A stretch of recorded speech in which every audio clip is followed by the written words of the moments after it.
இந்த flight attender அவங்க பேசஞ்சருக்கு செய்யக்கூடாத ஒரு காரியத்தை செய்றா. அது என்னன்னா, அவ ஹீல்ஸ் எடுத்து ஒரு காஃபில போட்டு கலந்துட்டு அத ஒரு லேடி பேசஞ்சர்ட்ட போய் குடுக்குறா. ஆனா அந்த பேசஞ்சர் இவளுக்கு மேல திமிரு பிடிச்சவளா இருப்பா போல, காஃபியை ஏர் ஹோஸ்டஸ் கையிலே தள்ளி விட்டுறா. இப்போ இவ வழியில துடிச்சிட்டு இருக்கா. ஆனா அங்க இருக்கிற யாருமே எதுவும் பண்ண மாட்டேங்கிறாங்க.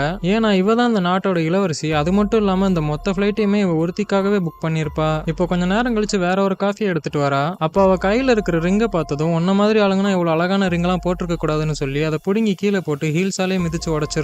அதை பார்த்து ஃபிளைட் அட்டெண்டர் மனசு உடைஞ்சு போயிடுறா. அப்போ மெனுல ராணிக்கு ஷ்ரிம்ப்னா அலர்ஜின்னு போட்டிருக்கத பார்த்ததும் லஞ்சுக்கு நூடுல்ஸோட சேர்த்து ஷ்ரிம்பையும் வச்சு கொடுத்துடுறா. அதை சாப்பிட்டதும் ராணிக்கு கண்ணு முகம்லாம் செவந்து போயிருது. உடனே ஃபிளைட்டை எமர்ஜென்சி லேண்ட் பண்ணி ராணியை வேகமா ஹாஸ்பிட்டல் கூட்டிட்டு போயிடுறாங்க.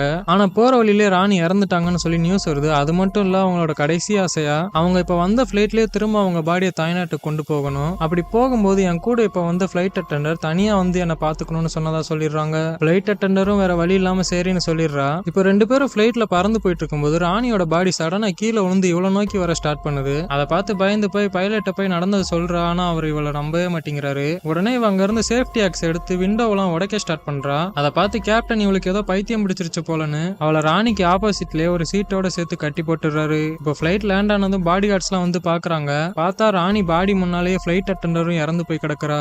இதோட மாரல் ஆஃப் த ஸ்டோரி என்னன்னா, பொண்ணுங்க கிட்ட யாரும் மோதாதீங்க, அப்புறம் போட்டு தள்ளிடுவாங்க.